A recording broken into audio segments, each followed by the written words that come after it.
So tomorrow is AEW Grand Slam Mexico, and last year I didn't cover this show, but I thought this year I would do just the predictions for it, similar to what I do with WWE when it comes to Saturday Night's main event, because it's a pretty stacked show. I'm not going to lie, I was a bit worried after last week's Dynamite. There was only a few matches announced, and none of them had any luchadors in it, other than kind of Andrade.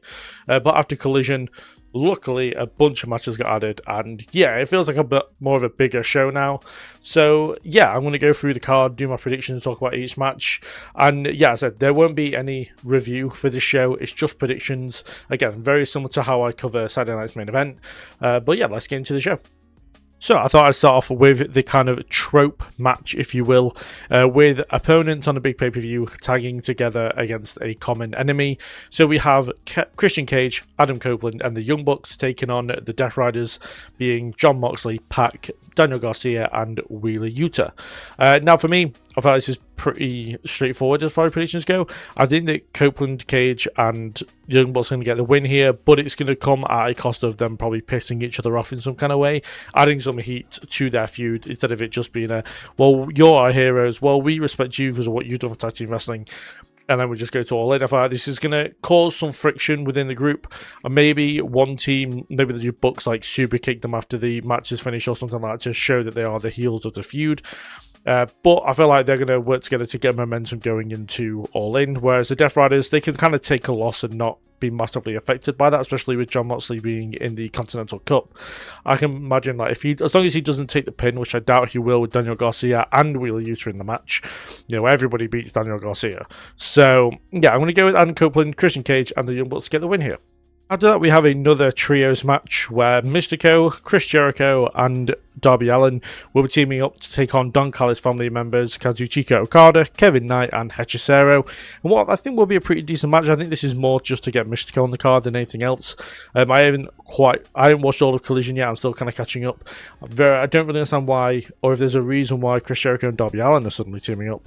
But maybe it's just a way to get them on the card, big names on a big card. But I don't know. But here, you've got to believe that Mystico is going to get a win here. It's very straightforward. Mystico will probably end up pinning Kevin Knight, maybe get a future TNT title match, or it'll be Mystico pinning Hechicero, because those two are kind of, from what I can tell, feuding, I think, over the CMMO World Championship. Maybe not, I don't know. I'm just guessing at this point, but that makes the most sense. But yeah, they absolutely love Mystico in AEW, and he's incredibly over. Like, he's literally only going to be on the show, but A, because he's the biggest star in CMML, and because his entrance is incredibly over in Mexico, even though it's like, they try and play it and get it over in other countries, but yeah, in Mexico it's massive. So I'm looking forward to just seeing that entrance alone. But yeah, I think it's going to be Team Babyface going to get the win here. Following that, we have a 6-1 tag where Willow Nightingale and the Brawling Birds, being Jamie Hayter and Alex Windsor, are taking on Mercedes Moné and Divine Dominion. And yeah, I thought it made complete sense. The Brawling Birds want to face Divine Dominion, which won't surprise me if that match for the tag team titles happens on the pre-show or the buy-in of All In. And then obviously Willow and Mercedes are going at it for the Women's Championship at All In. So yeah, it's a lot of sense. Good progression within the storyline. We get to see Mercedes and Divine Dominion. That's hard to say quickly. We get to see them tag again, and I can imagine they're the ones that are going to get the win here. I feel like they want to give Willow the kind of underdog story going in, which makes a lot of sense here. Plus, it means that Divine Dominion have a pin over Brawling Birds, which will make it harder for them to get a title match, but I feel like they will eventually. So yeah, I'm going to go with Mercedes to get a win here, Mercedes and Divine Dominion, but I feel like this won't be the last time they meet. I feel like they might have a rematch, or they might have some kind of other matches that involve these 6 women, maybe separately. Maybe they add even more women to the mix and have like a big 10-person tag. I can see them doing as well. But yeah, I'm going to go with Mercedes and Divine Dominion to get the win here, just kind of, also kind of, it helps out the heel to babyface dynamic of wins and losses, and that doesn't really matter that much. But I don't know, there's just part of me feels like Mercedes and Divine Dominion are going to get a win just so they can be established more as a unit, more than Willow and the Brawling Birds. Next, we have a match for the Trios Championships. The new champions, The Demand, will be taking on and defending against the team of Hangman Adam Page and Brodido, which is obviously Bandido and Brody King, in what should be a fantastic match. I'm really looking forward to this one. All of the elements of a match is like kind of here, really. You've got Ricochet and Hangman Page that are known for being like the great in-ring workers. You've got the high-flying thing of Bandido kind of met with a kind of similar case, but not as high-flying, with Bishop Khan, and then you've got the big powerhouses in Toa Leona and Brody King. So I feel like the dynamic of the match is going to mix really, really well here. But will Brodito and Brian Page win the will win the trios title? Sorry, I don't know. I feel like there's a good chance that they do, because like this is the kind of dream scenario that people kind of want. Also, Hangman Page getting the championship already would be quite funny, but also Demand could absolutely steal a win here. I would much rather the Demand win here, and we get Brody King, Bandito, and Hangman Page in the Casino Gauntlet, even though it wouldn't make sense for Hangman to be in the Casino Gauntlet because he can't challenge anyone for the World Championship. But I'd like a storyline where he kind of gets a world title match and then gives it to somebody else, because he is like, one of the biggest baby faces in AEW history. It would make sense that he kind of does that, but I don't feel like there's any reason why he can't be in the Casino Gauntlet and then like just give the title shot to somebody else should he win. I feel like that'd be quite cool, but he'd just be in it and not win it, quite simply. But yeah, I don't know. I'd say this is the one that's probably the hardest to pick out of all the matches here. I'm going to go with the Demand to keep the titles. Maybe somebody costs Hangman the match, maybe an MJF. That would be really cool. But yeah, I mean, I'll be a bit disappointed because I really am a big fan of Hangman and Brodito. But yeah, it makes a lot of sense for the Demand to keep the titles here. After that, we have a three-way match to determine the number one entrant in the men's Casino Gauntlet match at All In. And we have Tommaso Ciampa taking on Commander, taking on Andrade El Idolo. And yeah, for me, this is pretty simple. As much as I feel like Ciampa would be a really good choice to have at number one, it's got to be Andrade El Idolo. He's got a ton of momentum behind him. He's honestly, I think he might be one of the most over baby faces in the company right now. And yeah, it just makes a lot of sense to give him the number one spot, especially in Mexico, where he'll get a big ovation as well. I can imagine he's going to collect some pretty decent baddies over in Mexico. So, but yeah, it makes a lot of sense. I think it's going to be a great match though. Commander's absolutely fantastic in the ring. Ciampa kind of brings things back down to a kind of grounded level as far as the lucha libre goes of Commander, and then Andrade can do both. He can be more grounded and he can do more lucha stuff. So I feel like this is going to be a really good mix of talent. This is probably going to be one of the better matches of the night, but I'm going to go with Andrade to get the win here. Following that, we have a grudge match where Chris Statlander will be taking on Persephone, and I'm quite curious why they're not putting the CMLL Women's World Championship on the line here, because if Persephone's going to get the win anyway, you may as well put the title on the line and give her a championship win over Chris Statlander. But the fact that the championship isn't on the line, for me, suggests that Chris Statlander is going to get a win here. Now, it's quite funny because I have been kind of working and writing through a video about Chris Statlander, and it's all about how AEW seems to have forgotten about it, and then as soon as I start writing this bloody video, here she is showing up again on AEW television.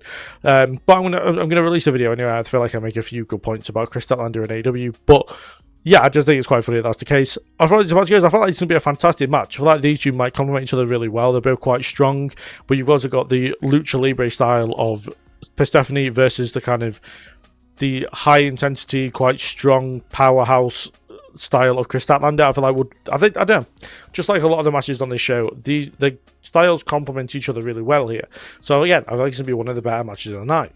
As far as the winner goes, as I said, I think I'm going to go with Chris Statlander here. I know it makes a lot of sense kind of back Persephone in Mexico, but the fact they haven't put the title on the line suggests that Statlander's going to get a win, so they don't have to change the title around. So that's what I'm going to go with. I draw that. I'm basing it on the fact that there's just no title on the line. So yeah, I'm going to go Statlander to get a win here, and then maybe Persephone gets a win back on Dynamite or Collision on a later date. After that, we have another grudge match kind of thing, where another feud that's kind of one-on-one. We have Will Ospreay taking on Mark Davis, and there'll be no outside interference from anybody, whether it be Death Rider or Don Callis family member, which is kind of good. But again, I feel like this is going to be one of the better matches of the night. These two absolutely killed it in the Owen Hart Tournament semi-final match. The match that they had is the one that Mark Davis won wasn't as good because Ospreay has obviously come back from his injuries too early. But yeah, I feel like these two are going to absolutely tear the house down. It's going to be one of the better matches of the night. But there's no way that Will Ospreay doesn't win this match in the lead up to All In. So again, as much as I feel like the match is going to be great, this is very easy to predict just because, it's Will Ospreay on his way to a world title match. Maybe Kenny attacks him afterwards. Maybe the Death Riders attack him afterwards. Maybe the Don Callis family attack him afterwards. Will Ospreay's in a lot of danger. He's in a lot of danger. But yeah, I think absolutely no shadow of a doubt Will Ospreay gets a win here. And finally, in what I assume will be the main event, we have Kyle Fletcher defending the International Championship against Speedball Matt Bailey, in what I have no doubt will definitely be match of the night. These two have had two absolutely brilliant matches already. One's in the Continental Classic and one just on a Dynamite. But yeah, these two have fantastic chemistry together. These two can absolutely go out there and beat the crap out of each other and just have just fantastic matches. So yeah, I have no doubt this is going to be one of, if not the match of the night, as I've said. As far as the championship goes, I can't see them taking it off Carl Fletcher before All In.